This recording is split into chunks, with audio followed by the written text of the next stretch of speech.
Yeah, they're magazine size.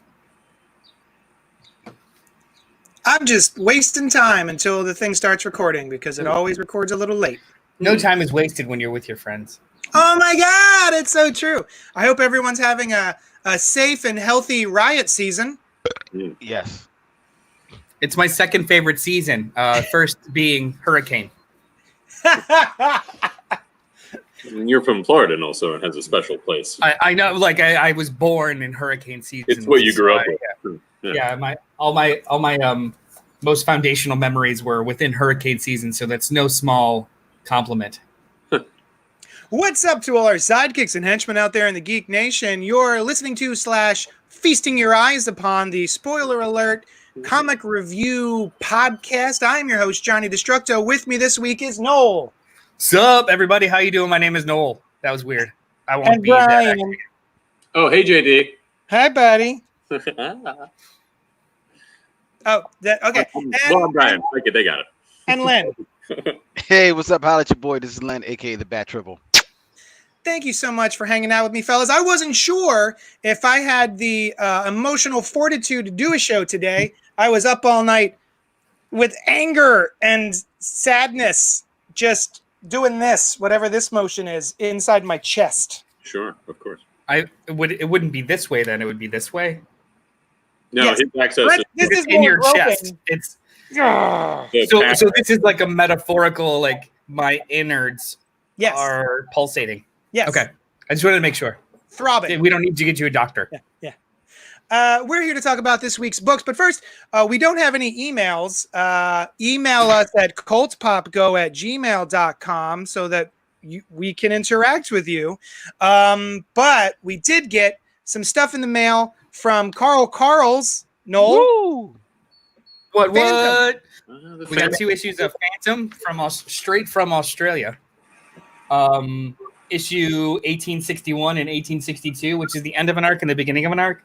I didn't get a chance to read them yet. However, this first cover is the Phantom fighting Nazis, it seems. Dude with a swastika on his hand. Never goes out of style. Never gets old. I mean, I wish comics weren't so political.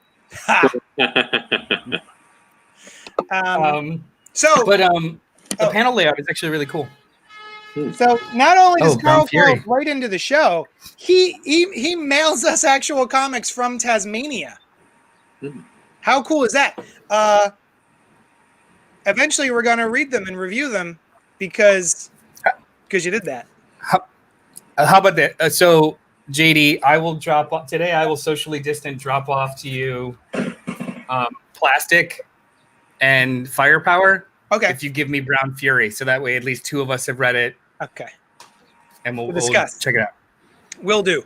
So thank you so much, Carl Carls. We hope that you're doing well. As everybody else out there watching, I hope you're doing well. You know, it just dawned on me that I believe Carl Carls is, and forgive me if I'm wrong, but I believe that he is Carl C., who is a frequent opponent of mine on Words with Friends. What? Yeah, I wouldn't be surprised. Yeah. I would not be surprised. I would not be surprised. Does he keep trying to use the word Brown Fury? No, You know? no. It's curious. I don't know what our record is against each other. I know you can find out, but I don't think I've ever looked. Because I have another friend, Carl, who who I've always thought was who I was playing, but at one point I realized I don't think I was playing that Carl because the Carl that I'm playing seems a lot more intelligent. So I think that it actually is Carl Carls from Australia, who, according to his Words with Friends stratagem, is a very intelligent fellow, and I've enjoyed our matches. Shots fired to dumb Carl. Yeah. Poor dumb Carl. So yeah, we're streaming live, so feel free to interact with us. We'd be more than happy to chat with you while we're talking about this week's books. We're going to start off with Alienated #3 from Boom Studios, written by Simon Spurrier, with art by Chris Wildgoose and Andre May. Diamond has this to say: "It's Samantha's turn with Chip, the dangerous alien, but Everything starts to go wrong when she instigates a confrontation with her ex-boyfriend. Scared and angry, Samantha struggles with the decision to use Chip's powers for her own benefit. But not even she knows what the true consequences will be. So I had no interest in this. It was sort of flying under my radar. But then Noel had heard something about it. So he was like, I want to read it. Give it to me. And then he said we should read it for the show. And so I did. And this book was a surprise hit with me. I'm really enjoying it. Noel, why don't you tell the people? Yeah. So I had read somewhere that this is a series that people seem to be sleeping on because honestly, if you just look at the cover or have seen the other covers, it seems like a Stranger Things style ripoff of just like, teens get into precarious situations and there's an alien. Great. So it's like E.T., Stranger Things, whatever. But I heard that people were sleeping on it for a reason that nobody really wants to talk about or spoil. So I asked JD to score me the first 2 issues. I didn't read them. But then I saw that, coming back to comics this week, the 3rd one came out. So I was like, you know what, let me just mainline these because figure out what's going on before it gets spoiled. This book is dope. This book is so good. It's I've never really been a fan of Simon Spurrier in so much as that everything I've read of his just didn't even seem like it was really for me. Like I could tell that this is well put together, but I'm not his audience. So like some of his Constantine work, his Legion stuff from a couple years ago at Marvel, it was just stuff that I didn't really connect with. So I never really read it. He's just been that dude. And I think he did some Dr. Aphra that I read, but like he was writing it with Kieran Gillen, but then he took over and I fell off. This book is so incredibly dark. So these 3 very troubled teens, all named Sam. Yeah, so Samuel, Samir, and Samantha stumble upon. Can I ask a question actually related to that? Is Simon Spurrier Cy Spurrier? Yes. Cool. The name time seemed like a good time to ask that question. Yes, he used to go by Cy Spurrier. Cool. At least professionally. Right. But this book, all 3 of them have their own troubles, and they stumbled upon this pod in the woods. The pod gives them all the ability to speak to each other telepathically. But the alien or foreign object or thing that it's connected to that gives them this ability, also you're learning has other abilities or other ways of feeding and doing not so awesome stuff. So it's these disaffected youths for various reasons are slowly being given these very big powers and choices, and they don't always make the right choice. They sometimes make the horrible choice. And this book doesn't pull punches at all. Yeah, it's really, really good. Yeah, I was really surprised at how much I like this. I'm a fan of teen dramas and stuff like this, but this is some next level teen drama. It's a really interesting idea. The 3 of them are in the woods on their way to school in the first issue, and they happen upon this pod, as you said, and then they all have access to each other's minds. And so they're dealing with a lot of their inner turmoil and the things that they're hiding from each other, and it's just really good. I'm really enjoying it. I don't want to spoil too much of it, but I agree with Noah. I think this is fantastic, and the first 3 issues are definitely worth checking out. Yeah, and it's a 6-issue mini. Oh, is that it? Yeah, perfect. Yeah, and I'm more and more every single day. Boom Studios just I'm starting to think that I'm just gonna try and sample Boom Studios stuff because it feels much more curated and much more intentional than a lot of the other publishers right now. Yeah, where it's just like that's popular, throw it out. They are doing cool things, so I'm just gonna follow them for a while. This is great. Boom's the new Image. Yeah, for sure. I like the miniseries thing. I find myself gravitating towards that more and more with new properties.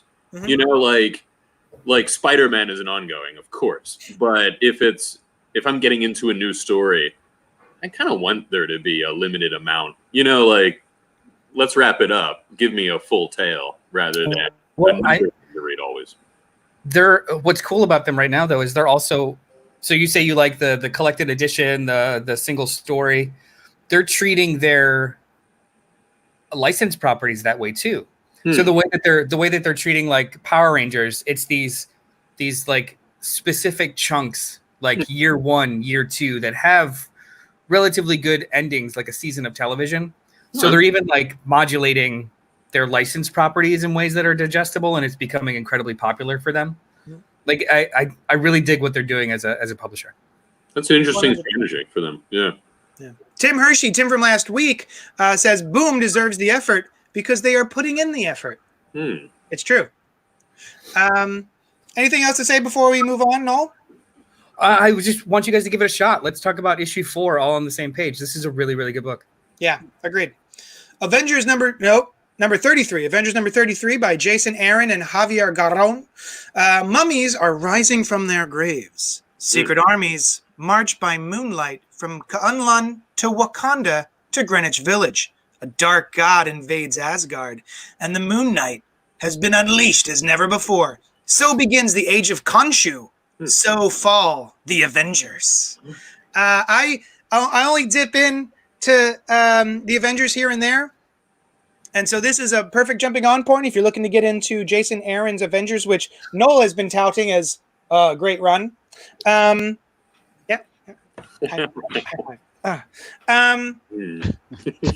read? Brian, did you read it? I did read it. Tell us about it. Tell you about just a little quick synopsis?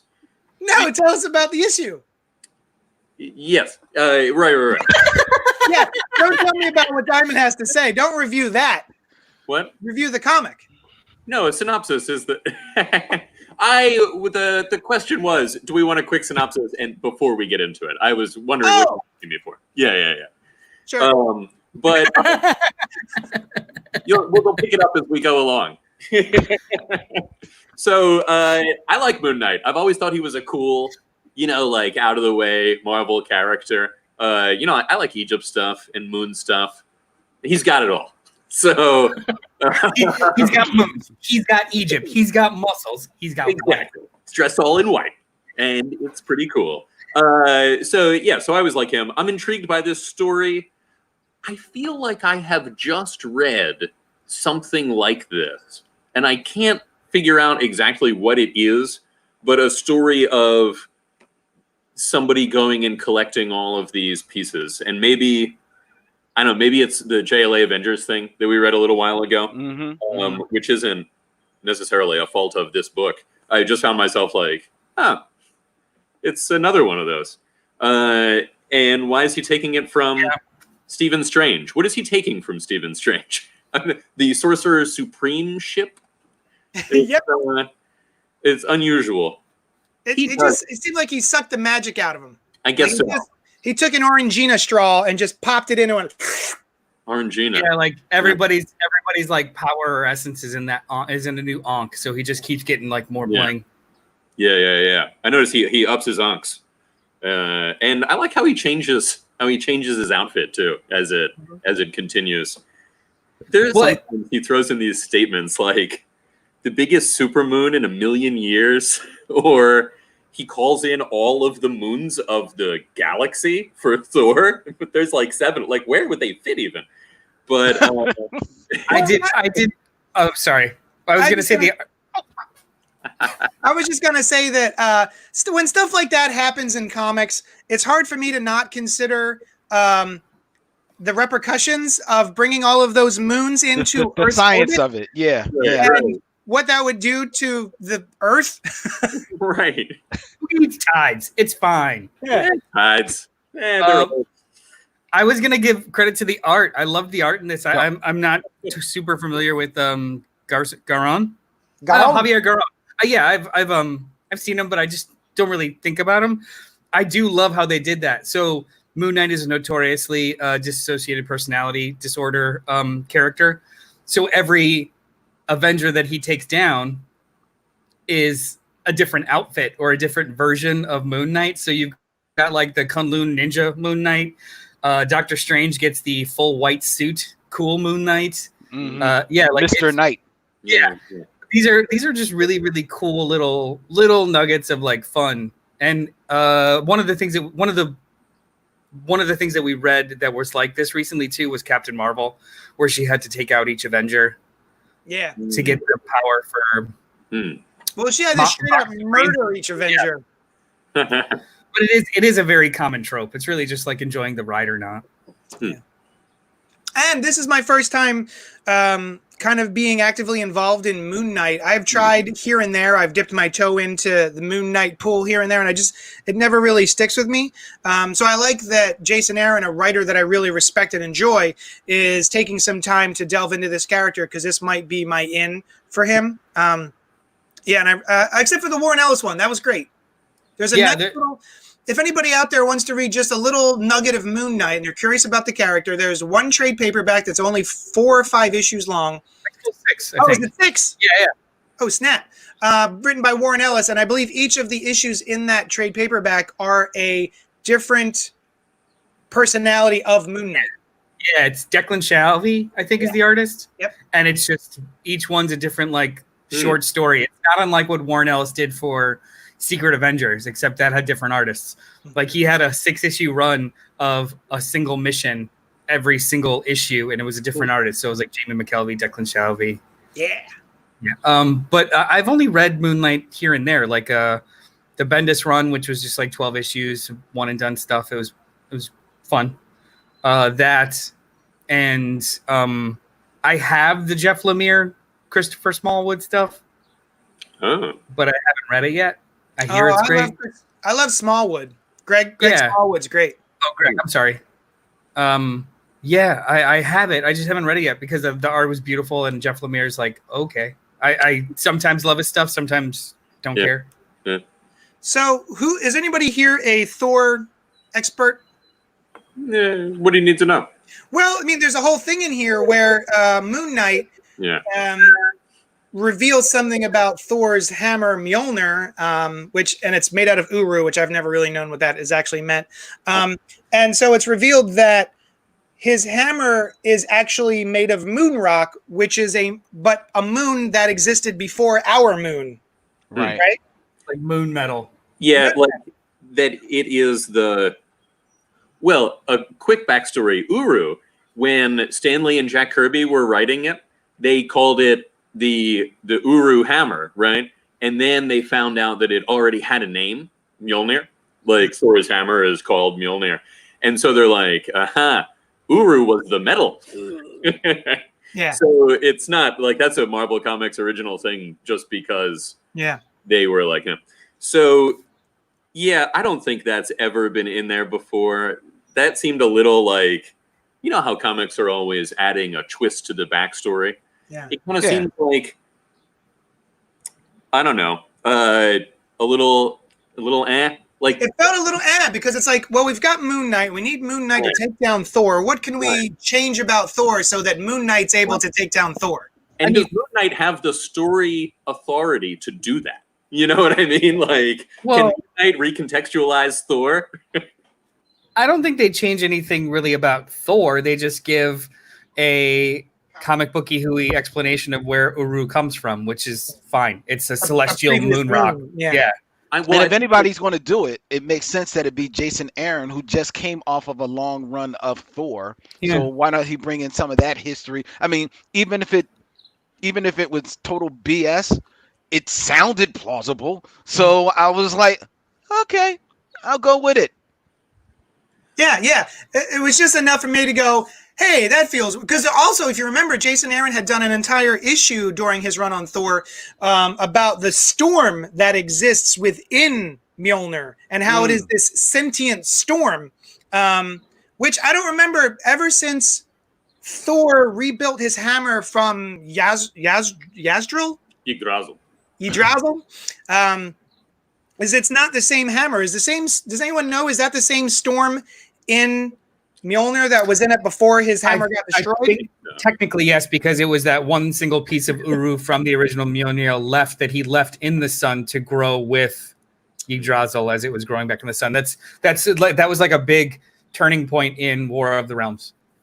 Okay. So it should still be the same hammer. It's just reconstituted itself in the heart of it. I knew it's the same metal, but I wasn't sure if that also garnered all of that storm energy. The original.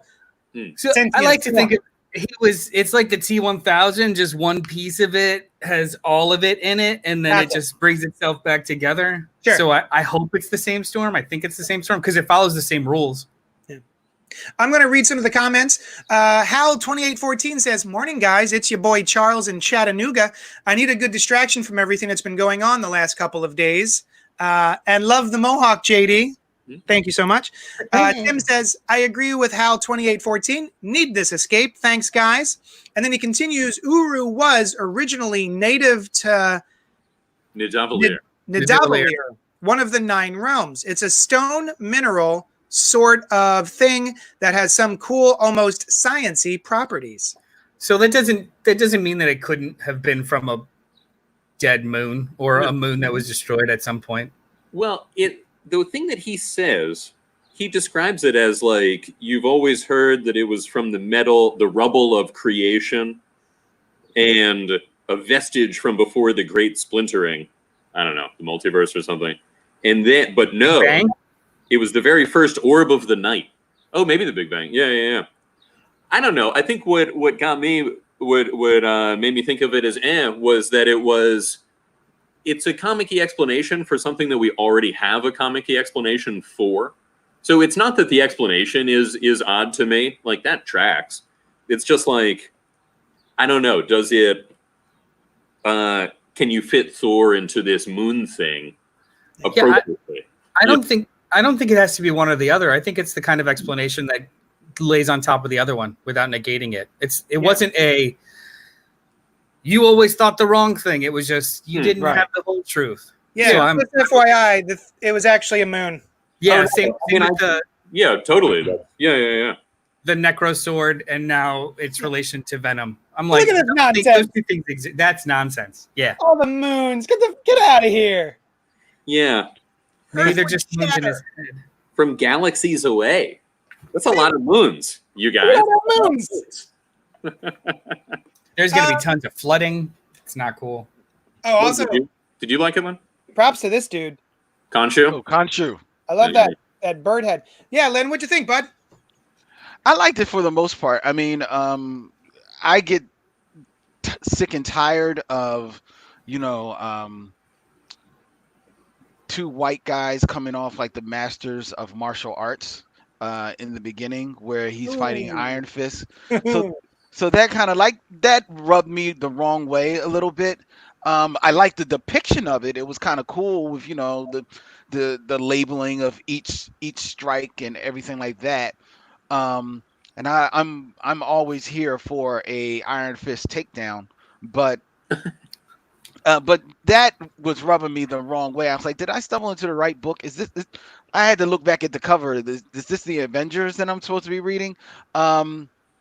And then it quickly cuts to Doctor Strange, and like you said, I didn't understand what the hell was happening with Doctor Strange. Why can he? But then I realized, he's getting, I guess, either the power or the actual eye of Agamotto, where when he comes up against Black Panther, he can't take what's in Black Panther because it's in his blood. So you got to take me. That was great. And I actually liked because it was all the Panther that you needed, because Black Panther was just like, you know what? All right, I surrender. Because you got to take me, bro. I've Also, already sussed out what's happening. You know what I mean? I was going to say, he's the smartest character in this whole entire book. He's just like, he's, playing 4D chess when everyone else is playing checkers. He's just like, I know where you're going with this. Just, you got to take me, and just know that I probably have an idea as how to stop it. So let's go. Let's go. Let's go. I've already seen. I'm 20 moves ahead of you. Yeah. You know what I mean? So for the most part, I dug it. I am an old school Moon Knight fan. I used to read Moon Knight when I think it was Doug Monk and Bill Sienkiewicz. I mean, this is definitely 70s, 80s stuff. Not Doug Monkey, the artist. Oh, not Doug Monkey. Doug Munch, the writer. It's spelled like Moench, though. Yeah. Right, exactly. He worked with Kelly Jones a lot, right? Yes, he did. I think they're collecting that in an omnibus like early next year, like that early. They Moon Knight should. stuff. Oh my God, it's some beautiful stuff. Yeah, Moon Knight's kind of. I mean, if it wasn't for the world stopping through this pandemic, Moon Knight, the TV series for Disney Plus, would probably start filming very soon. Oh, I forgot about. So I think they're trying to, do something with them. Work them. Yeah. So I liked it for the most part. It was cool. It was cool. It was great. And like you said, no, I'm not familiar with the artist, but this was some really great art. No matter how bat shit crazy it was, just throwing moons at Thor. It was still kind of cool. And I liked that everybody seemed to have like they spoke in their own voice. Like I like that Thor was like, "No, I'll handle this." Like, yeah, I'm on my way to y'all, but wait a minute, I see the problem right here. I think I can take this dude. So like, yo, I hear you, Captain. Like, get out my ear. I'm gonna handle this and take care of this light work real quick. And then he gets thumped with moons. I mean, who sees that coming? You know. I mean, they're very big. They shouldn't have snuck up on him. It's true. Yeah. That's true. They're very large moons. Also, too, They're in every direction as well. I dig that T'Challa always calls Cap Steven. Yeah, That's true. Steven. that's always fun. Like he always gets his proper name. Tim says, we've done this for decades, though. Let's tweak this common knowledge, quote unquote. Plus, technically, we are in a new iteration of the Marvel Universe. Is he talking about because of Secret Wars? Yeah, post Secret Wars, everything was rebuilt or merged. So yeah. And then original Moon Knight is some of my favorite stuff. I don't think he's meaning the original Moon Knight, because original Moon Knight dates back to, well, he may, because he likes this type of stuff. Like I think it was Werewolf by Night that he was introduced in. What? Yeah, that's what. This Mark Spector, like the superhero? He wasn't a hero. He was like an assassin, I think, right? Okay. Yeah, something like that. Moon Knight is a fictional superhero appearing in American comics published by Marvel Comics, created by Doug Monk and Don Perlin. The character first appeared in Werewolf by Night number 32 in 1975. Yeah. That's original Moon Knight. Yeah, I don't know. I can't tell. I don't think Tim is a Werewolf by Night reader. Yeah, there we go. Yeah, see, I told you. I said Tim might like the original. He might meet the original. Yeah. He's got Werewolf by Night number 32. Born in Chicago, Illinois, Mark Spector is a Jewish American rabbi's wayward son.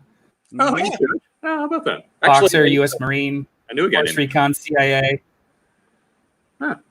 Yeah. Yeah, it wasn't until he got his own miniseries, his own series that they really fleshed out and he became more heroic. I would read this first chunk.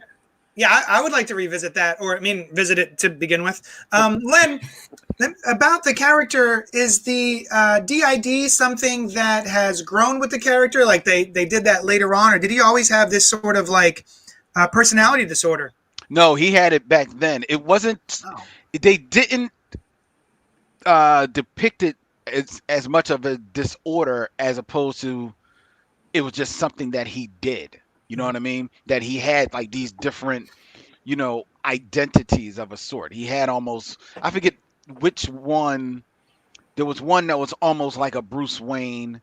There was one who was more like just a common man. I think he actually drove a taxi. He was a cab driver or something like that. Oh yeah, that sounds familiar actually. Okay, thank you, Wikipedia. It seems as though it's like he had all these identities, but the DID is something that I think was layered on after the fact. Later. So getting the power of Khonshu and being resurrected, he is given riches. So he goes back to the States, invests all the money, becomes a millionaire entrepreneur, the identity of which he creates of Stephen Grant. That's using this identity to purchase spacious estates. To remain in contact with street level criminal elements, he also creates the identity of taxi cab driver Jake Lockley. So he is Mark Spector. He creates these two other identities for, vigilante purposes. And it seems as though like later on down the road, it becomes an issue or it manifests as an issue. Interesting. Yeah, that he can't like discern which identity, and it gets layered in. Yeah, kind of a shadow thing too. Like how Shadow created Lamont Cranston. It was eventually revealed, and he also had a network of he wasn't a taxi driver himself, but it was he was plugged into that kind of thing. Yeah. Tim says it was a choice as opposed to a disorder, almost disguises. Yeah. Mm-hmm. Yeah, Crowley was the street level taxi driver, or Lockley. And he says that this disorder was a recent thing. Yeah. Gotcha. Cool. Thanks, guys. But yeah, I like that. I like when a writer is working on a team book like this and takes time to give each of the characters their own main thrust of a story. So I'm looking forward to reading more of this. This is really good. Let's see. Basket Full of Heads by Joe Hill and art by Leo Max. It's time for a final swing of the axe. In the darkest, coldest hours of the night, June Branch finds herself up against the dead-eyed killer who abducted her lover and comes face to face with some truths even more terrifying than a basket full of heads.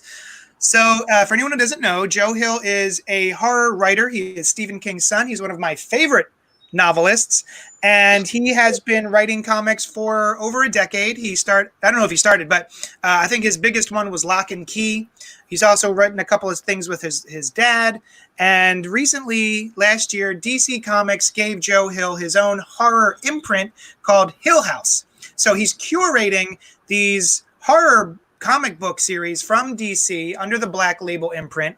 And basically, it's because he grew up loving the old EC horror comics like Tales from the Crypt and stuff like that. So he's not writing all of the series, but he is writing a handful of them, and he's given other series to different creators like Carmen Maria Machado, who did I believe it was called Her Body and Other Parties, which is sort of a feminist horror novel that was really good.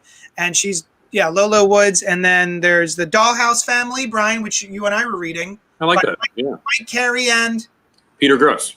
Thank you. Yeah. And so here we have Joe Hill's creator-owned 7-issue miniseries, Basket Full of Heads, which starts off as a home invasion story. 3 escaped convicts show up and start to cause havoc in this home. And the main character finds an ancient axe, which has a superpower, if you will, that if she chops off someone's head with it, the head remains alive. And so she's carrying around the heads of these home invaders while also trying to track down her boyfriend, the sheriff's deputy who has been kidnapped, and sort of also solve a mystery that's going on. And this is just a gaggle of good times. I really like this book. This is really, really fun. If you're a horror fan, I highly recommend it. It's got a grindhousey sort of feel to it. There's a little bit of comedy to it, but it's also pretty gruesome.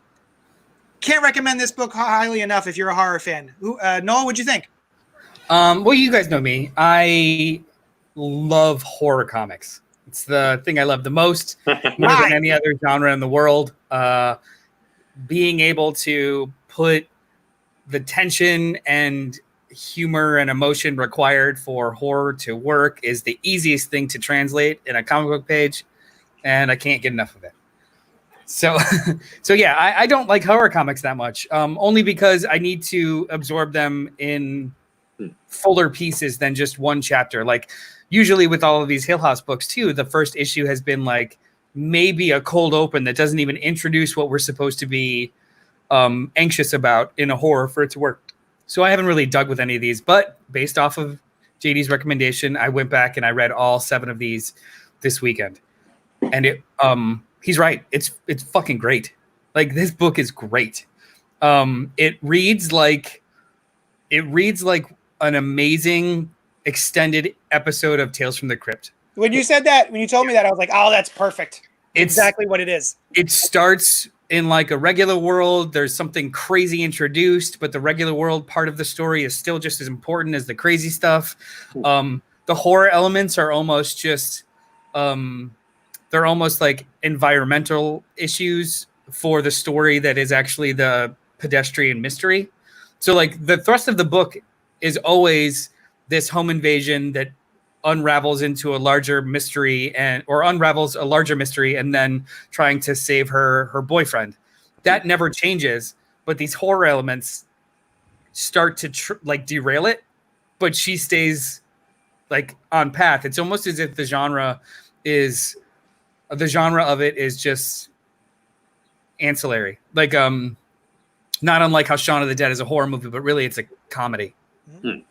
It's a comedy that just takes its horror elements seriously, which this kind of does. Like this is almost like a noirish, stark comedy about a home invasion that takes seriously these weird ass horror elements. This was great. I loved it. I loved it. I would totally recommend somebody picking this up. And one of the variant covers was a Becky Cloonan cover, which always tickles me. I love her. She's one of my favorites. However, the image on the axe is not the correct image. It's also a lot smaller. She did not get the axe correct. The rest of the book, the rest of the image is great, and the book is fantastic. Did anybody else read it besides Noel and I? No. That's fine. Yeah. It's great. Yeah, I mean, I did not read it. Okay.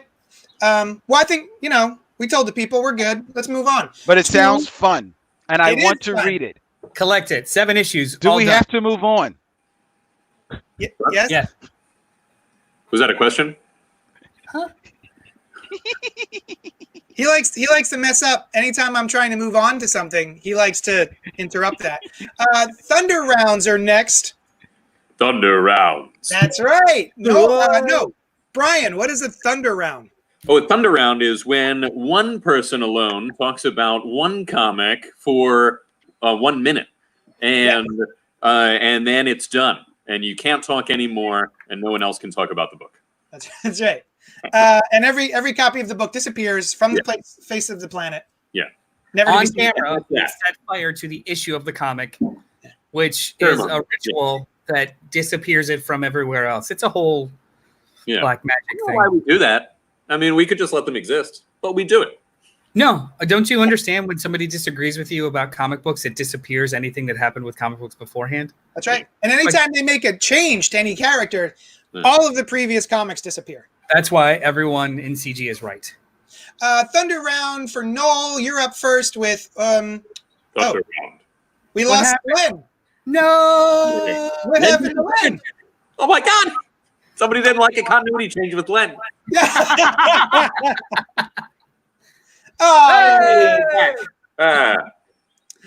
So, Noel, you're up first with Amazing Spider-Man number 43 by Nick Spencer and Ryan Otley. There are 60 seconds on your clock. Go.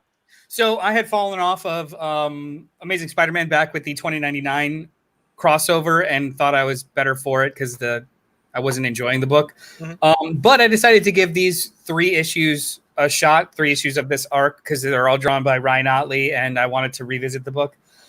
These are adorable. Essentially, Boomerang and Spider-Man are searching for some Deus Ex Machina life-affirming token thing that also Kingpin is looking for. However, it is being guarded by Gog, which is this old-school giant monster from deep in Marvel continuity or Spider-Man continuity. Issue 42 is almost silent issue of Gog's story that makes you care about him and are sad for him and everything. And then issue 43 is Spider-Man trying to defeat him without hurting him. What have you done? Oh, it's wonderful. It's just wonderful. End of round. This felt more like Invincible than anything else that I've read in a long time. Actually, I was thinking that too, because there is a, what was his name? Stegron or something? There was some Invincible character that was a dinosaur who wiped out an entire city.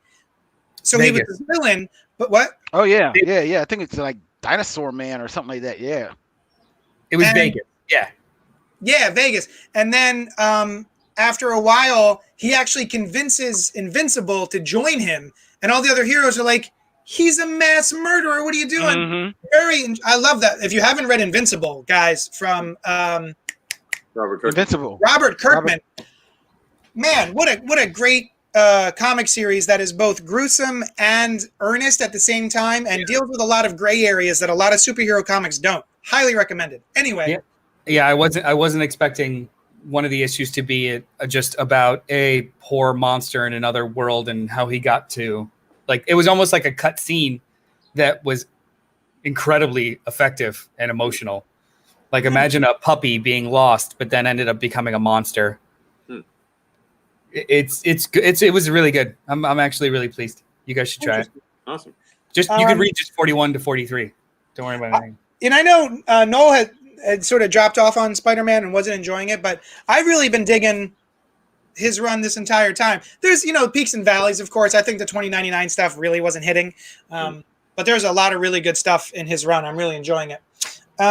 Who's up next for a Thunder Round? It is I. Thunder Round. There it is. Birds of Prey, Sirens of Justice, which is a digital first issue from DC Comics, written by Gail Simone with art by Inaka Miranda. 60 seconds on your clock. Go. So I'm a big Gail Simone fan. So this and the Flash story last week I was looking forward to. I think it's hampered a little bit by the digital first format. Well, really just the length and not being in a continuity, really. But it was a cool story. It was a fun, like, the Birds of Prey think poorly about Poison Ivy, but it turns out that she was on the side of good, just trying to help some plants.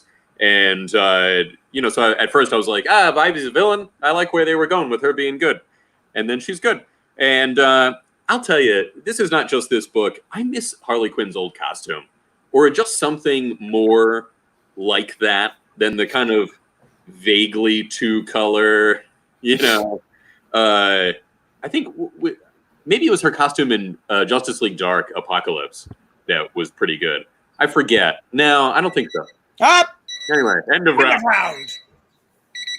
Did anyone else read that? Yeah. The thing that I took away from this is the same thing I'm taking away from all of the digital first things. I don't know if it's a mandate from DC or what, but there seems to be a thematic thing happening where all of the dialogue seems very Silver Agey, and all of the books are written for first-time readers, I think. Yeah, it's very all ages kind of feel. Would you? Yeah. I wouldn't disagree with that. But I think it's in a detriment. So you've got. I didn't like this at all. Like it felt like it was free in a cereal box. It didn't feel all ages. It felt dumb. It felt slight. But like in a the first half of a draft kind of way. Whereas, but like I'm reading the digital first of Swamp Thing. That is not this. It's an entry point, but it doesn't. It's I don't know. It's not all like broad caricatures. I don't know. I didn't like this at all. Also, there's this thing that happens. There's this weird dichotomy with Harley Quinn and the people that write her, where she is literally a doctor. She is a psychiatrist, right, able to prescribe medications to people. And she was good enough that she went to go work with the world's most nefarious villain. And of course, it didn't go well for her. But like, there are people who write her like she's a idiot. And so and she's been written like that for a long time. So anytime someone comes along and writes her like an actual doctor who is able to make quick, snap judgments about people's character and maybe what they will or will not do based on the things that she's able to look at and see, and then other people show up and then they just write her like she's a ditzy, dumb woman, and that's kind of frustrating for me. And I wonder, and it would be solved if it was like, hey, she does this just because she's trying to throw people off their game, right? So she's trying to make people underestimate her, so she acts like, oh, Mr. J, oh my God. But then she's able to, take down superheroes like she did in Heroes in Crisis. So I like when she's written smarter. This is not that version of that character. And I like Gail Simone very much. So I was a little disappointed reading this, where it did feel, like Noel said, like something you got out of a cereal box.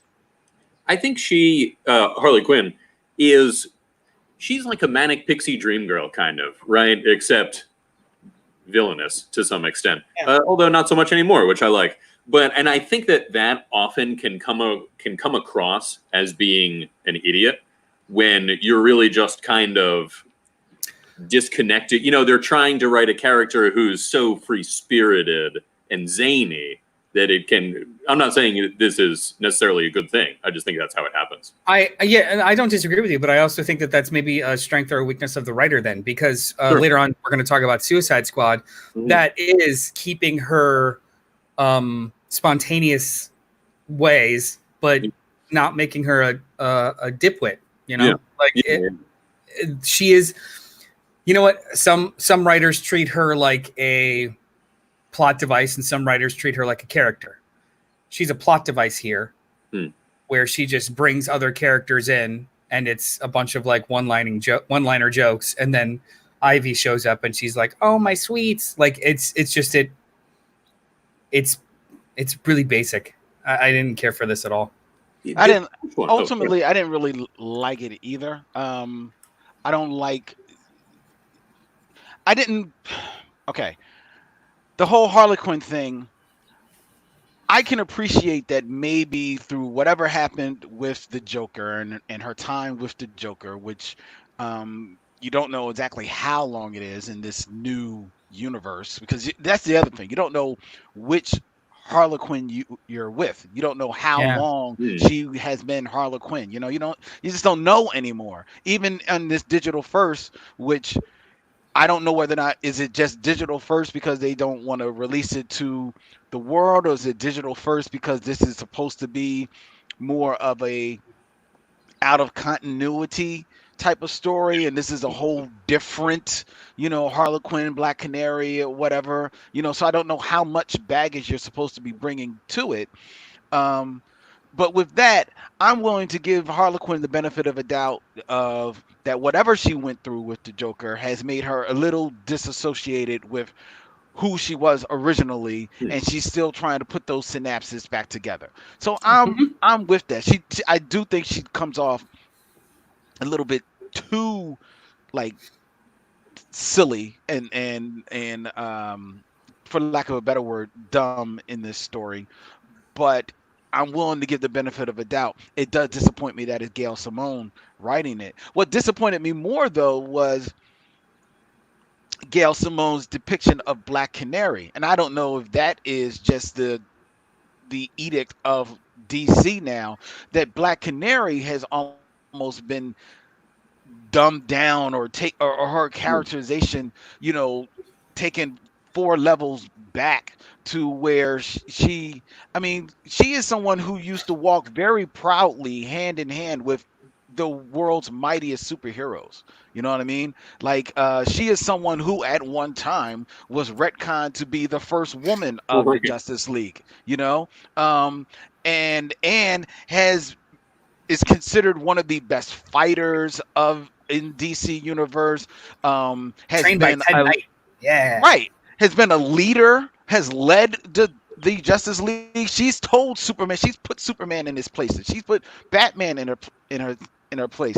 And here she is, barely, it's just her and Huntress, and I'm like, no disrespect to the Huntress, but the Huntress ain't got nothing on Black Canary. You know what I mean? Like, and it's just like that depiction just left me a little cold. I'm fine with what they're doing with Harlequin. I'm fine with what they're doing with Poison Ivy. I don't really care about what they do with Huntress. But the whole Black Canary thing, that's what really disappointed me about this book for the most part. And it was like, yuck.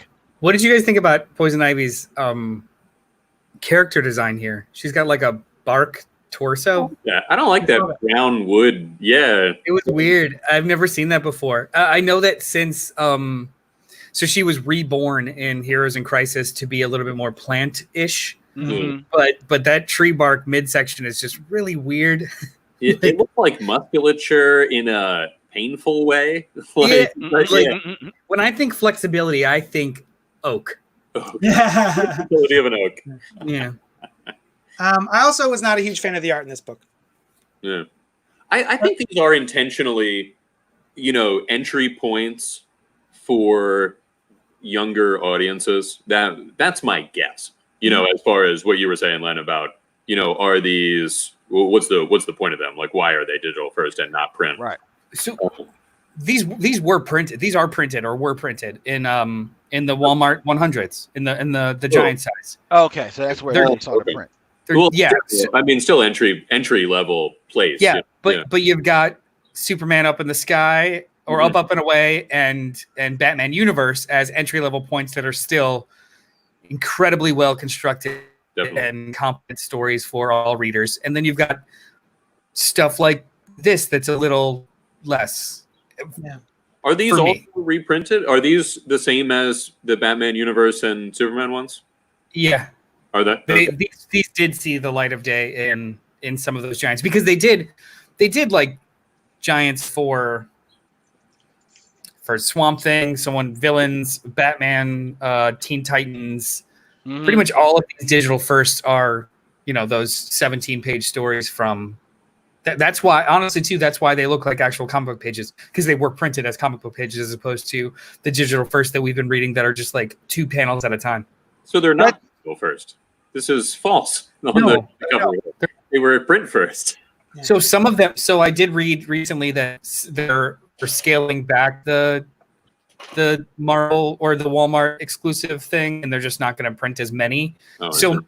Eventually, some of these will probably get to be just digital first because they're not going to be printed, but the stories are already done. Yeah. But this whole first batch have seen the light of day in those giant sized. I don't think those Flash ones have though. Oh really? Was that a newer one? A mixed bag. The Superman one did. Go ahead. He's been posting. Clayton Henry has been posting on his Facebook that he's him drawing them. So. Oh. The Superman ones, the Batman ones, the Swamp Thing ones, these Birds of Prey one, and another one were printed first. Gotcha. In those. Well, that speaks to this definitely being its own continuity then, if it's in line with those books. And to JD's comment about the art, while the design of Poison Ivy left me a little cold, for the most part, I didn't mind the art. I think everybody I don't think there's much age differential between Black Canary, Huntress, and Treebark Pelly, and Harlequin, which usually an artist tries to at least give some subtle, nods to that they're come from different levels of when they started in the game. But for the most part, it's it's fast and loose and 17 pages of silly fun. So for the most part, I didn't mind the art. It wasn't a struggle to read. Let's move on from this 60-second Thunder Round into a regular review. Sorry, JD. JD, actually, I have a question for you. Is there anywhere that listeners could give you patronage? Like if they're enjoying the show, is there any way for them to express that with money? Oh my God! Do you mean patreon.com/Johnny Destructo? It sounds like that could fit the bill. That's exactly it. Yeah. You can go to patreon.com/Johnny Destructo to help the show out. Buy us microphones, stuff like that. Pay for this website we're using, StreamYard. That would be great. Thank you so much, Brian, for bringing that up. You could also help out my comic shop, JD'sHeroComplex.shop, where I'm posting all of the stuff I have on there, trade paperbacks, as well as my Yoda t-shirt that I just did. So thanks. I appreciate that. Yeah. Should we move on to Justice League number 45? Oh, wait, I'm sorry. Noel, did you have another Thunder Round? Thunder Round. Rogue Planet. You know what? It's time for another Thunder Round. Wait, no, I thought we were going to... Oh, wow. I will actually keep this very short. Okay. So this is Rogue Planet by... Cullen Bunn and Andy McDonald. Great. 60 seconds, go. The first 6 pages of this issue are fantastic. It is a alien and his son looking at like an obelisk of weird shapes, talking about the heavens and gods. And then the alien father sacrifices his son and throws him on the pyre for... So it's like this weird like science fiction and religion creepiness. And then after 6 pages, the humans start talking and it becomes the stupidest book I've ever read. This is the most cliched written hoo-ha with great design I've ever like come across. Everyone is a straight up caricature and boring as hell to read. And then when shit goes bad, it's every single cliched line in the book thrown at each other like, we've cost too much money to get here. We can't go back now. Something about salvaging vessels. And then when giant, nasty lungs aliens show up, they're all like, no one makes a facial expression. It's awful. It's awful. Yeah. This is the most... Kind of boring. Look, they see a giant lung, and the response is this. Oh, hey. And even their spoken response is like, hey, let's keep going. Let's get towards the lung thing. This attacks them, and everyone is just like, oh, okay. People get destroyed and murdered, and the response is, let's keep going. It's the Len. worst horror movie. Len, move your mic away from your mouth just a touch. You're really popping your P's and stuff. I tried to send you a secret message, but you didn't see it. Justice League number 45, written by Robert Venditti and Eddie Barrows. The spirit of vengeance goes global. After spending untold time in isolation, the Spectre is back, and his thirst for retribution will ripple across the earth. As old wounds are reopened under the Spectre's unstoppable influence, it's up to the Justice League to stop the conflict. But how can they act on a global stage when they must first contend with their own resentments? I didn't read it. Who read it? I read it. Brian, go. So I liked it. The last issue I was not really that into. It didn't give me a lot to grab on to, and so I was hoping to like this because it's the Justice League, but I knew what the last issue was all about, and so I wasn't really as into it. Then I heard that the Spectre was involved, and I thought that was cool. So as I was reading it, I enjoyed it. I had fun. The League fights each other in the beginning, which is kind of but then the reasoning was cool. The Spectre has become untethered from Jim Corrigan, so it's like all unfocused, which is classic Spectre lore. And it turns out it was trying to get a message to the Justice League rather than screw with them.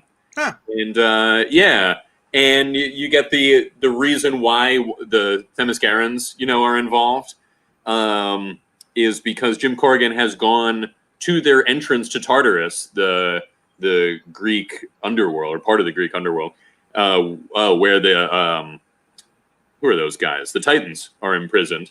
Mm-hmm. And so he goes in there because he's tired of being the Spectre. It's been so long and he's seen so much vengeance and blood that he's like, I'm done with this. So he goes into this place that he can't get out of, but the Spectre kind of gets out, and the Spectre is the spirit of vengeance of God, and God is not happy that Jim Corrigan has quit. And then they wound up on Themyscira at the end, and Diana has a little bit of, she's like, the Amazonians have taken out a lot worse than you guys. And they're like, what do you mean us guys? You're one of us. Also, this is the Justice League we're talking about. Have that?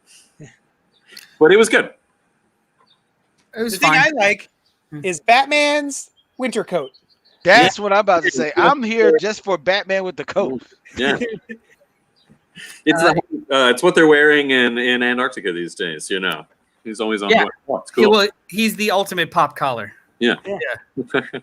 I read these two issues. It was fine.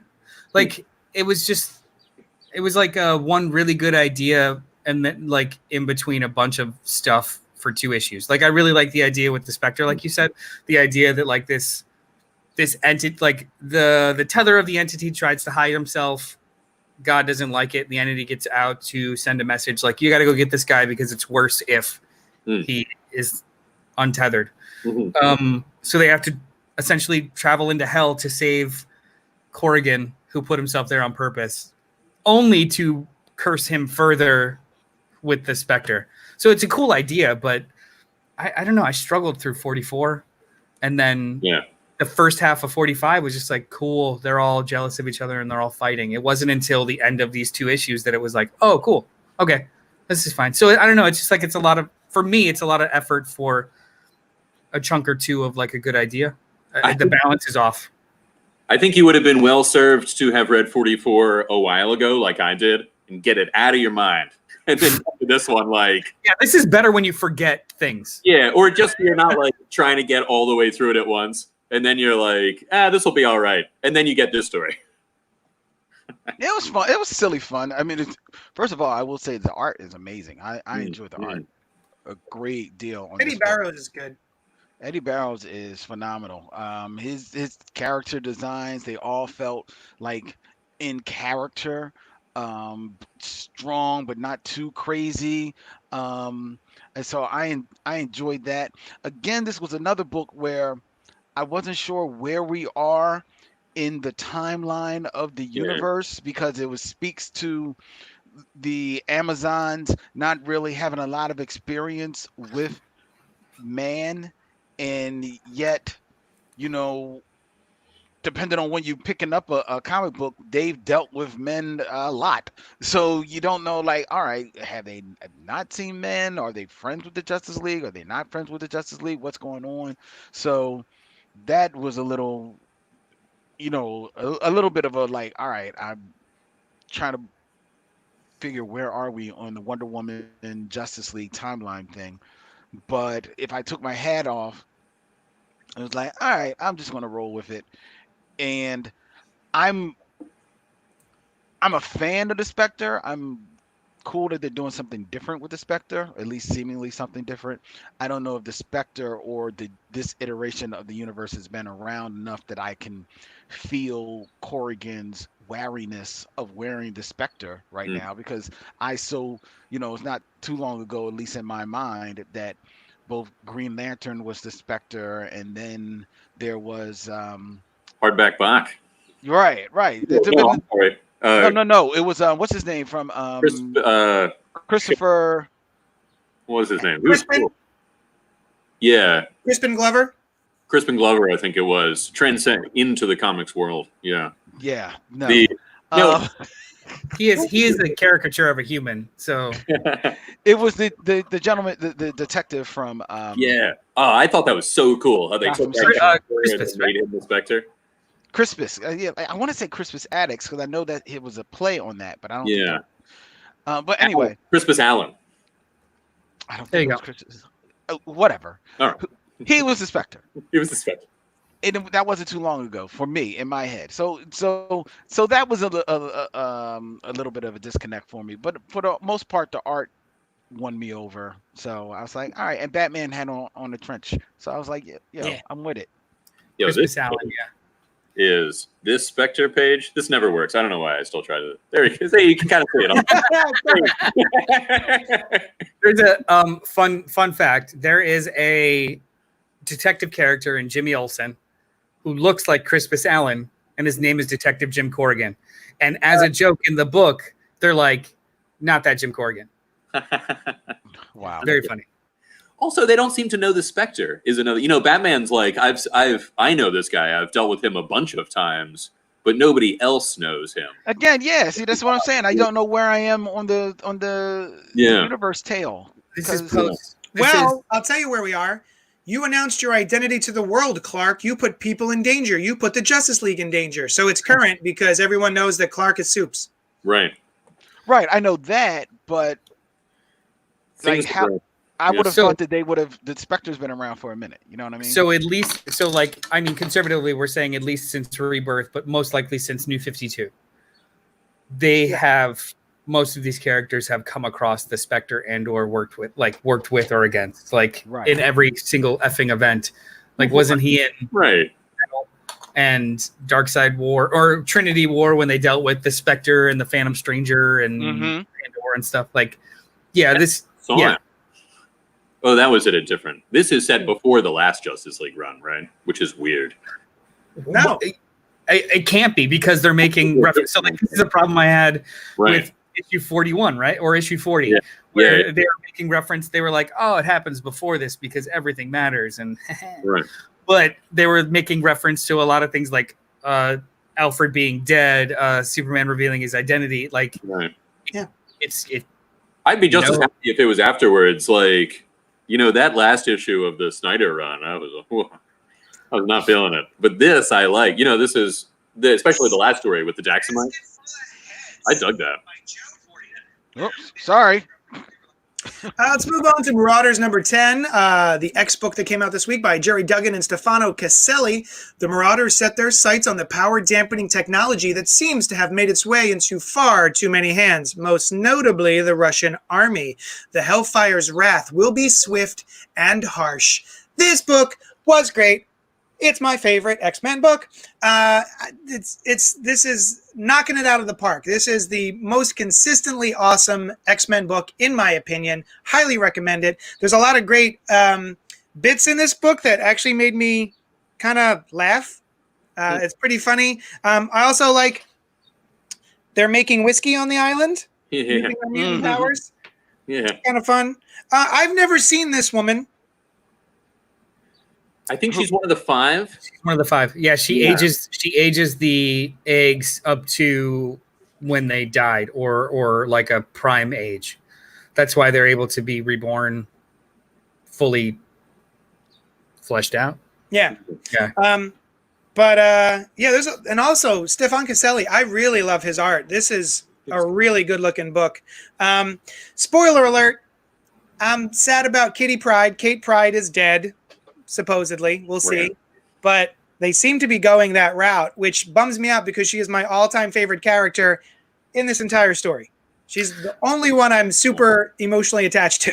Yeah. There's got to be more to it though. Like it's you guys don't skip the letters pages, right? Or the indicia, the news or the letters or the descriptions. Yeah, you guys don't skip those, right? Often I don't skip these, but I don't read the letter pages. Those are pages of letters from her to. Oh yes. Yeah. Sorry. No, I don't skip them.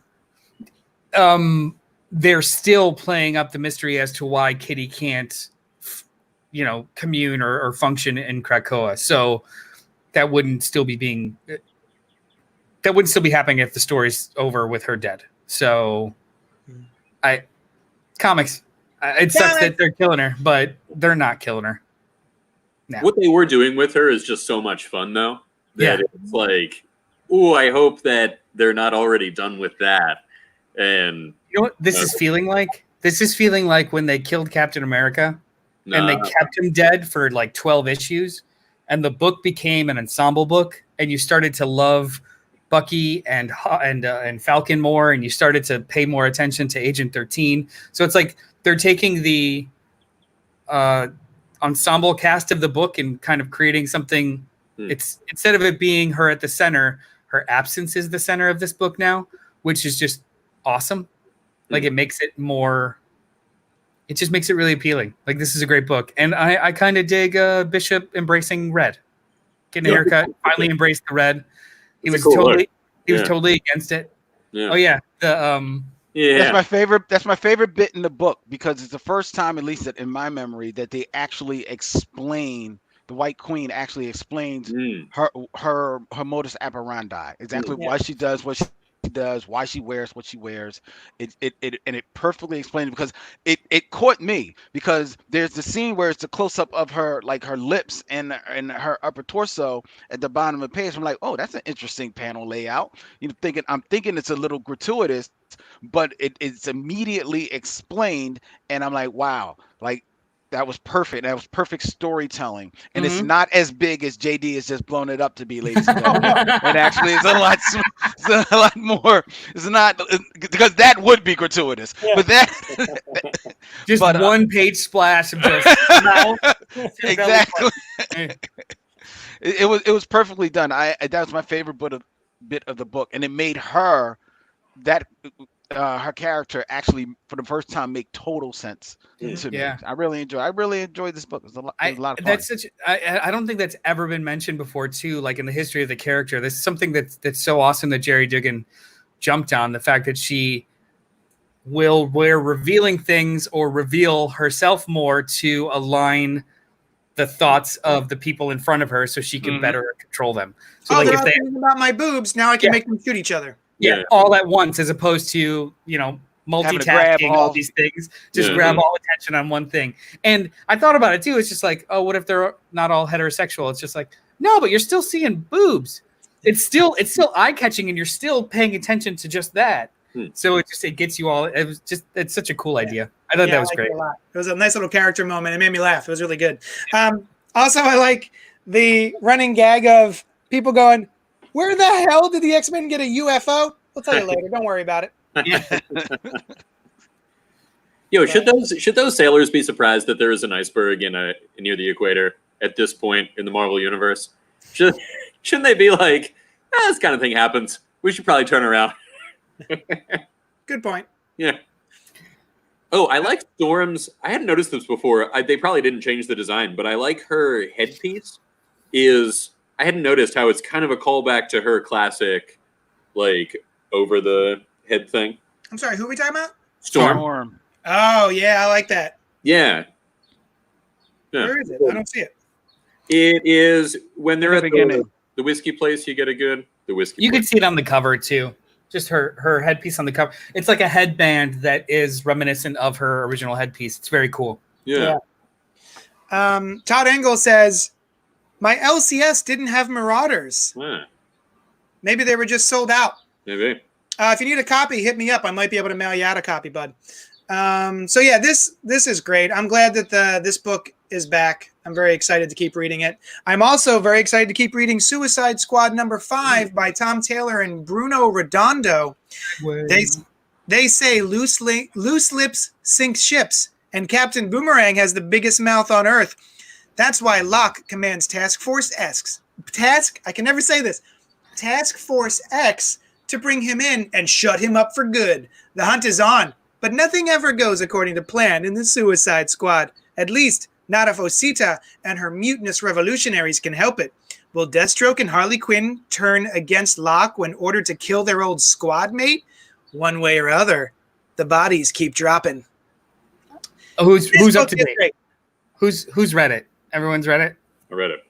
Just not, I didn't read it. I did thumb through it though. It's a lot of fun. Looks like a lot of fun. I was gonna say I don't want to like super spoil it because I accidentally spoiled for JD thinking that he had read issue 5.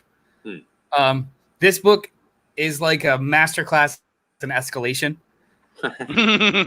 Like from issue 3 to 5 is just another piece of escalation to the point where you're just like, okay, this couldn't go anywhere, and then all of a sudden it goes to in issue 5 they completely That's cool. change the status quo, and then one page later introduce a big bad who's not a big bad but is a big bad. This is such a weird fucking book, and I love it.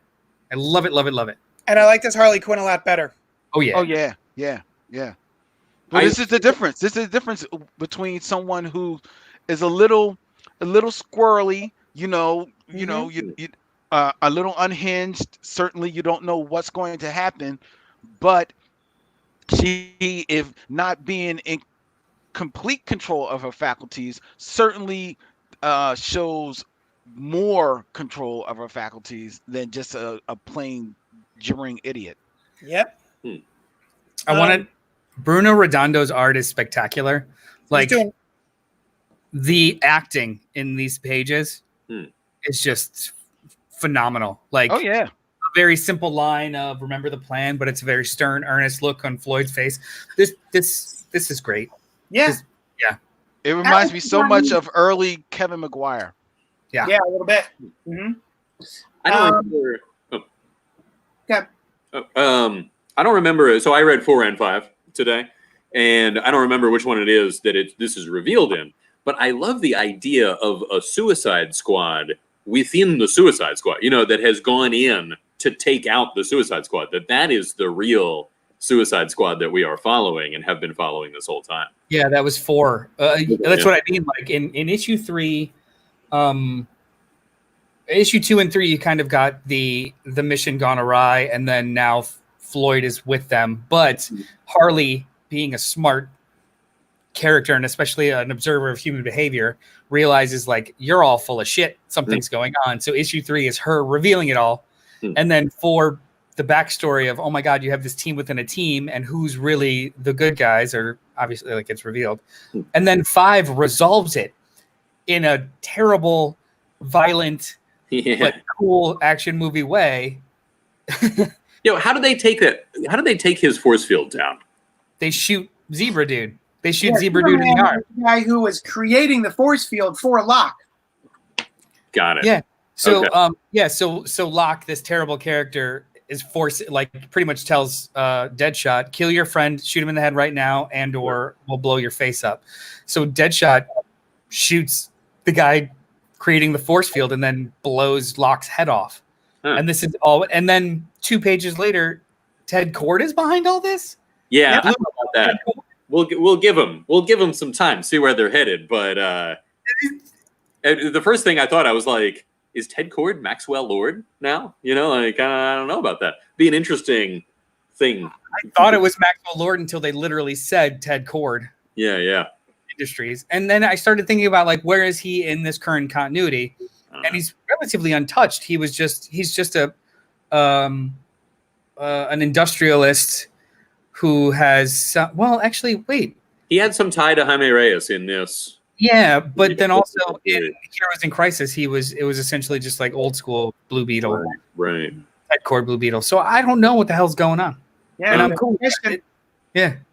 One of the things I like about Tom Taylor is not only does he seem like a sadistic son of a bitch because he writes some of the most what the fuck moments in comics, but he does it in a way that also emotionally involves the reader. I really like the scene here where we've got Jog, the super speedster, is going around trying to break all of the detonators that everyone has for the Suicide Squad who have bombs in their heads, and he gets everybody except for the guy who's got his. He's going around fucking shit up until, even though he knows his bomb is about to go off in his head. And he has a final goodbye with Osita. Before it goes kablooey. Great scene, and it was kind of emotional. I liked it. It was really well handled. Yeah, and it was a really good feint too from issue 4 to 5 because he was going to die. He almost died in the 4th issue, and he had like a half issue reprieve before sacrificing himself. So within the span of an issue and a half, you have a whole backstory and understanding and appreciation for this character that he immediately kills. It's like prime Joss Whedon storytelling where I'm gonna make you love someone and then I'm gonna immediately destroy them here. And it's really effective. Yep. Highly recommend it. If you guys haven't read it yet, definitely you're right on time. It's only issue 5 so far, so you could probably pick up those other 4 issues and catch up. It's really good. Venom number 25 by Donny Cates and Mark Bagley. Caught between a rock and a hard place, Eddie must make a life-altering decision. How does Eddie move on from the events of Venom Island? So anybody who wasn't around in the late 80s, early 90s, there was one of my favorite Venom issues was Venom, who wants to kill Spider-Man, takes him to this island. And at that point, throughout the issue, Spider-Man convinces Venom that he's dead. He fakes his own death and then swims to a cruise ship that just happens to be off the coast. And Venom, having filled his life's dream, which is to kill Peter Parker, Spider-Man, is like, shit, I guess I'll just hang out on this island because I did the thing I wanted to do. That's kind of cool. I did it. And then, of course, because I think Maximum Carnage is what happened, I think that's why he leaves the island and comes back. But so Eddie, who has now absorbed part of the Carnage symbiote, as well as his Venom symbiote, is starting to get taken over. So he travels back to Venom Island to take care of this situation. And I have a couple of issues with this story, with Venom being treated as a character, just my own personal preferences. Everything that Donny Cates has been doing with this series is really, really fun and interesting. But there's a little thing in here that I was just like, nah, it doesn't feel like Venom to me. What did you guys think of this? Len? I didn't care. I'm not a Venom fan. Venom is like meh to me. I didn't read any of the other storylines that feed into this. So I'm reading this really honestly because it's my job. So and in doing that, and with a lot of jobs that I don't like, I will dutifully do it, and I'll do it to the best of my ability, but I won't really care what my boss thinks at the end of the day. So I read this issue of Venom, and I said, well, this is competently written. The art is kind of engaging. It's well done. It's well crafted together. Oh my God, there's a Venom dinosaur. Oh, that's interesting. But at the end of the day, I couldn't bring myself to write a proper report for my boss. So, I may be fired. But It's like, so for me, your review was, if this is your thing, you'll like it. I guess. But honestly, my review is, if this is your thing, cool. maybe you need to find some other things. What? Oh. No. I'm sorry. You just not get to walk in off the street and be like, I haven't read 24 issues leading up to this. And if you're enjoying it, find something else that's better. Doesn't make any sense. I know. It's like I said, it's well done. It just didn't do anything for me. I just don't care about Venom. I'm sorry. I'm in a similar boat to Len, so I haven't read any of this as far as experience with the title goes. I haven't read any of this except maybe one issue that we read. The Maker was in it, and that was cool. That sounds a few months ago. That was cool. This one I found, I liked it. I liked the story. I do like Venom.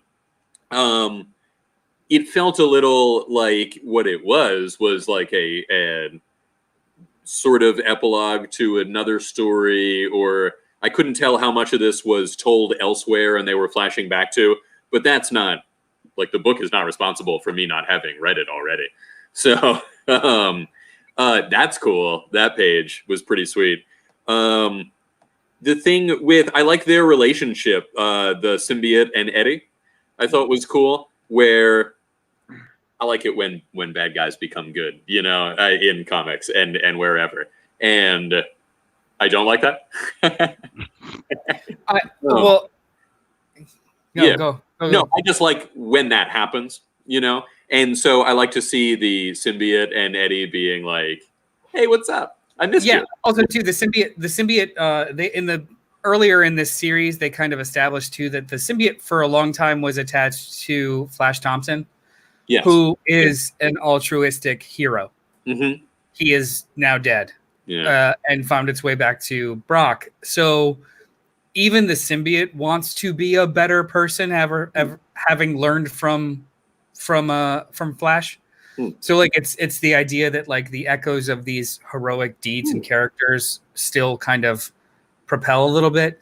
And there's been a couple times throughout the series where Brock wants to be, like, he'll mention it too. He's just like, I know that I'm not as good as Flash Thompson. I know, like, but help me out or do this with me, kind of a thing. Mm-hmm. It was happening during all that Maker stuff. His takedown of, or not takedown, but his analysis of his own perception about himself, and it was awesome.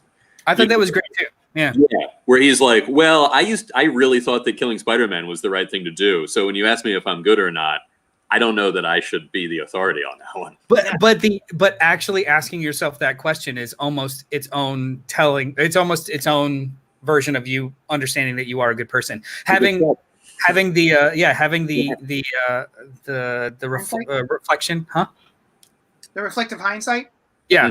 Like being able to analyze that yourself about yourself means that you're a good person. It's not having that makes you a piece of shit. Like, yeah, I'm great. I don't have to think about it. I'm great. Like, that's more destructive, which is what he used to be. This was like a classic old school Marvel anniversary issue where the actual like story was half of it, and the other half was like a recap or a bridging device for something else. This reminded me of, maybe not as good or as bad, I'm only comparing it in structure to like that first issue after one of Jeff Johns' big events. Yeah, and it's like a cool down, but I'm gonna peek literally in a preview page or in like a flash forward 50 other things that I'm going to do in the next 5 years. Yeah. So that's what it felt like. It literally had like that 2-page splash page of a bunch of images that have no meaning yet and shit that's going to go down. And the whole framing device being, he's telling all of this to the Avengers, which I think was what JD wanted to talk about. Well, yeah, the thing I don't like, the thing that was kind of, I'm bristling about is there's so many, anytime a villain character gets really popular, the company, Marvel, DC, whomever, decides that they have to turn him into a good guy. And, it feels like there's a lot of Spider-Man related villains who make the shift. And maybe that's indicative of the character, right? It's like, he's so good that everyone around him, he's got such a good effect on people, right? Sure. That Sandman's going to be an Avenger. Like the Flash, same deal. Sure. Yeah.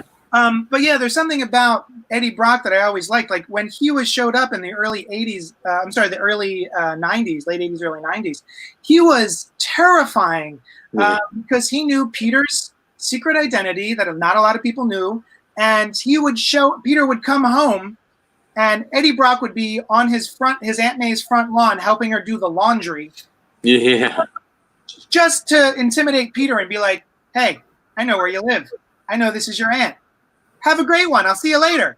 It was very intimidating and scary. So anytime Venom showed up, I was like, oh, no. And there's something about the fact that Venom does not engage or trigger Peter's spider sense. That was also really cool, too. Because the symbiote had been a part of Peter, it could navigate around his spidey sense. And so he was just a terrifying villain, and I always really liked him. And then even the Lethal Protector stuff, which I didn't read for too long because it wasn't for me. But even the idea that, listen, I just wanted to kill Spider-Man. I'm a good guy. I just really wanted to eat his brains. What are you going to do? Sometimes you got to eat a dude's brains. Everything about me other than that is great. I'm going to try and help civilians. And that was a running theme with the character. When he would show up, or if he had to break out of prison in order to kill Spider-Man, he would suffocate a guard with his tendrils, but then apologize to the guard while he's murdering him to be like, listen, I'm sorry, I know you're innocent, but I got to kill Spider-Man. So he had this interesting way of getting around his own morality. And now the Avengers are like, hey, you want to be an Avenger? And it just does not feel like that version of the character anymore, which is fine. Change is fine. But I've always really liked, Brian, you had said earlier, you like when villains go good. And that's one of my favorite things is to watch a villain try to be good, but then ultimately fail. Like I think the infamous Iron Man was really good. I really liked Peter's clone, Kane, when he was the Scarlet Spider for a while. There's a scene where he's there and he's eating cereal and he's watching TV in Texas, and there's all these police sirens and fire sirens going off outside, and he's kind of annoyed because he's trying to watch TV and eat his cereal, and then he goes, "Oh wait, I'm supposed to help. Okay, I gotta go." Stuff like that I think are really interesting character moments, but it goes a step too far when Captain America shows up and is like, "Hey, you want to be an Avenger, buddy?" I can see that. Question. I hear what you're saying, but I don't think it's there yet. Like at the end of like this ask to meet with the Avengers was just that. It wasn't a here's your card, son. It was hey, I liked how you performed out there. Come and talk to us eventually. So this was more about throughout all of this, he doesn't accept an invite for the most part. He just realizes I suck. I try, but I can't even trust myself to try well. So I'm going to try something new here and just tell you everything that's happening. That's all this is. I know. I didn't get there yet because I know that this character too, he's probably going to screw it up in some sort of way. But this was I wasn't expecting him to lay it all out for the Avengers. And I don't think he's going to start rolling with them at all. But I do think that it's going to be kind of like a more communicative thing for a little while for the next event, But I don't think that Venom's going to start showing up in the Avengers books. I don't think he's going to be. No, I think that I think this is just an effort to show that he's making the effort, but I don't think it's going to become you can't grind all the edges just like they do with Loki. Like he's still a piece of shit, but sometimes he's a piece of shit for a good reason, and that's about it. If it wasn't the Avengers, if it was some other team, if it was some other like the Fantastic Four. I mean, like what other team? Yeah. Like the Defenders, maybe. I could see the Defenders. Dark Avengers. I'm sorry, the Savage Avengers. Oh yeah, is that still a thing? Yeah. I see where you're coming from totally. So I like the quality of when somebody who wasn't as good becomes good, but you lose something sometimes. What you lose is that original character. And, you know, all the things that you said about Venom make him a really interesting Spider-Man villain. And then you don't get to do that anymore unless you create somebody who's kind of like that, but isn't that, but then he's not that anymore. Although that has been around in Venom in particular. You know, he was always all about, like, I hate Spider-Man because he kills innocents, you know, or not kills, but puts them in danger. Yeah, he's always had his own weird, even when he was a villain or a piece of garbage, it was based off of misunderstanding, right? If you take that away, or if you inform him, is he going to be that big of a piece of garbage anymore? Well, it's not a misunderstanding. He was literally murdering innocent people, but then feeling bad about it, but he still did it. Oh, so it's more like an addiction. It's more like a drug metaphor. He's got the blinders on. Right. And all he sees is Spider-Man, and everyone else can go suffocate as long as I get the Spider-Man. The way that Dick Cates has been writing him, it's refashioning it as more of like an addiction. Okay. Yeah. I have no relationship to that older stuff that you do too. So I'm enjoying this for what it is. I'm almost glad I don't have that beautiful baggage. Yeah, it's just one of those, like, there's a sweet spot for Venom for me where he's a little bit bad, but he's trying to do good. And I think, you know, having Captain America palling around with him just kind of deadens that a little bit for me. I don't think they're getting beers.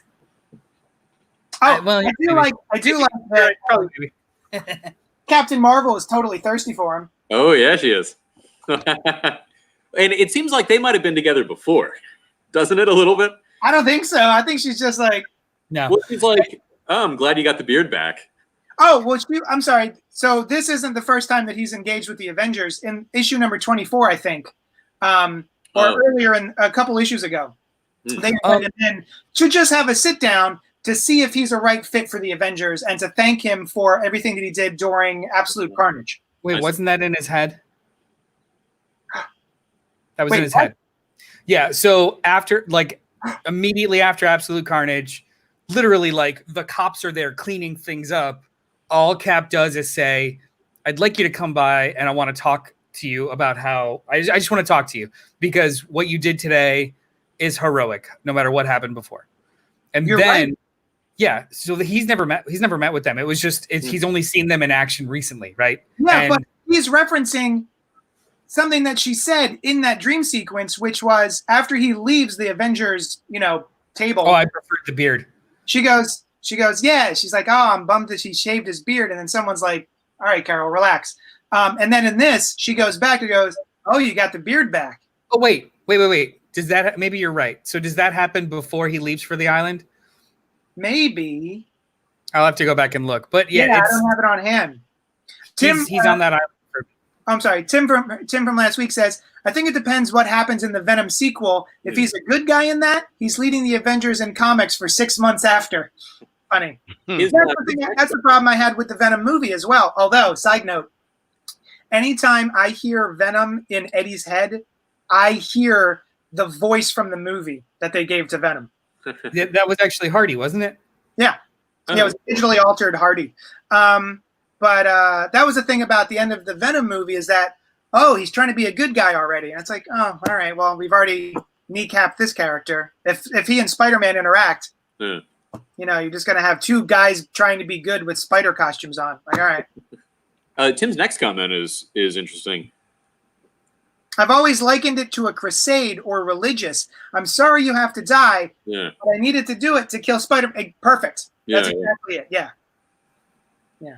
Yo, I like the hand thing is an interesting way for him to have a Venom sort of look all the time. And yeah. He chops off his own hand in the last issue. Oh, is that right? Yeah. Yeah, the whole Venom Island thing was really cool because it was obviously like a pastiche of Heart of Darkness going to detox alone on this island or with this, place. And then they retcon the idea of this island too, that it was actually used as a port for smuggling. So it has a whole bunch of weapons caches and or like hidden bunkers and shit in it. So he literally just goes there to fight the symbiote, which is to fight Carnage that's stuck inside of him, which is essentially like a detox story. Mhm. But it gets really Evil Dead at one point where it's in his hand, or it's taking, like, it's starting to come up into him, and he just like and just cuts his own hand off. Mm. It was actually a really cool arc. Mm. Yeah. Like, this almost wasn't 25 was more of an anniversary issue than a resolution of the arc, because that, like, the issue 24 ends with a cliffhanger of the giant dinosaur, and then this smash cuts to fast forward. He's describing everything that happened on the island as opposed to showing you, which usually sucks because show don't tell, it's comics. But the bigger story was him kind of recapping and telling you what's up. Like, another issue of him on the island, I think I would have lost patience personally. One thing I will say, if Venom does ultimately become a member of the Avengers, it tracks a little, at least in my head, as a longtime reader of Astro City by Kurt Busiek. There's a character in there called the Living Nightmare, who, while he's not in any way like a Venom character, but he is like this embodiment of people's nightmares and all this type of stuff. And he's a villain for the most part, his entire existence in Astro City, which, if you're a fan of that book, depending on where you pick it up, the stories are taking place all over the place. One story may be taking place in a far off future, one story may be present day, one may be in the past or whatever. And the Living Nightmare, depending on where you picking up the book, is for the most part a villain, but sometimes he's a misunderstood villain. And then there was also a period of time where, and I forget exactly how it came about, but he was on the side of good and was a member of the Avengers of Astro City World Honor Guard. And that was, and their take on bringing him on, despite all their battles that they had against him, or all that they knew that he had been guilty of, was that for whatever reason, I can't remember, he had shown himself to be on the side of good. And their rationalization was, well, if we want this to continue, then let's bring him onto our side, where, if nothing else, we'll be able to keep an eye on him and maybe keep him on the straight and narrow. So that maybe also tracks with the Avengers contemplating bringing him on to their team, especially someone like Captain America. That's the only way, in my mind, it tracks that Captain America's interested in bringing him into the fold. I can buy that. It reminds me of a story that I heard where somebody in high school, they took some standardized test, right? And they had always been a C student, but they got a very high, like an A level grade on the standardized test. And they were like, oh, wow, and they started to do a lot better in school.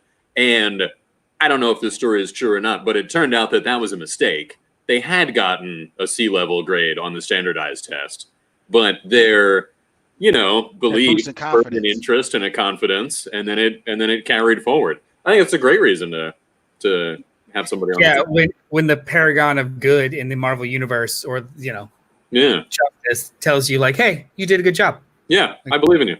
All right, cool. I'm into this now. Let's do it. Yeah. I love this book. This book is fun as shit.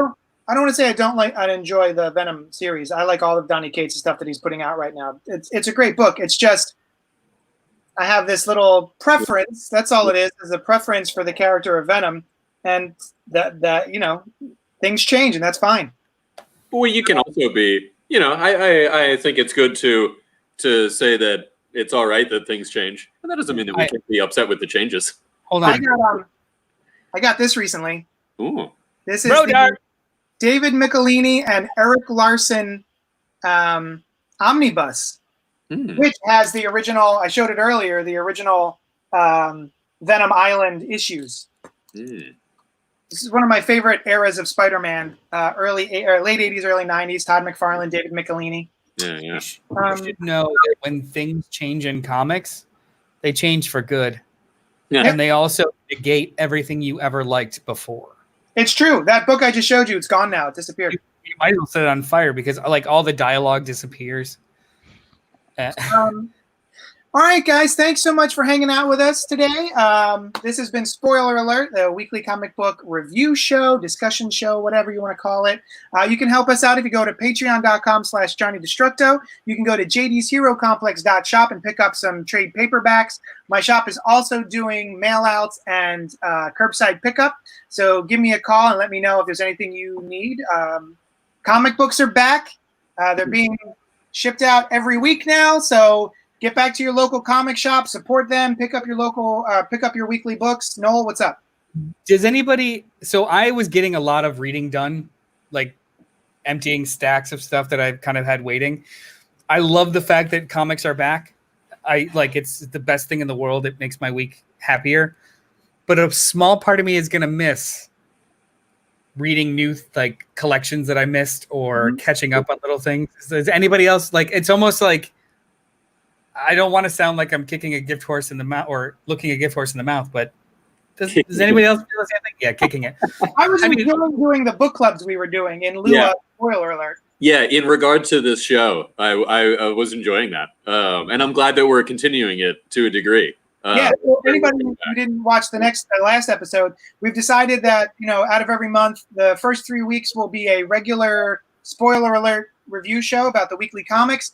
And then the fourth week, or the last week of every month, will be a couple of issues from that week, but then mostly a book club. And the one that we're going to be doing this time is going to be Saga of the Swamp Thing by Alan Moore, Volume 1.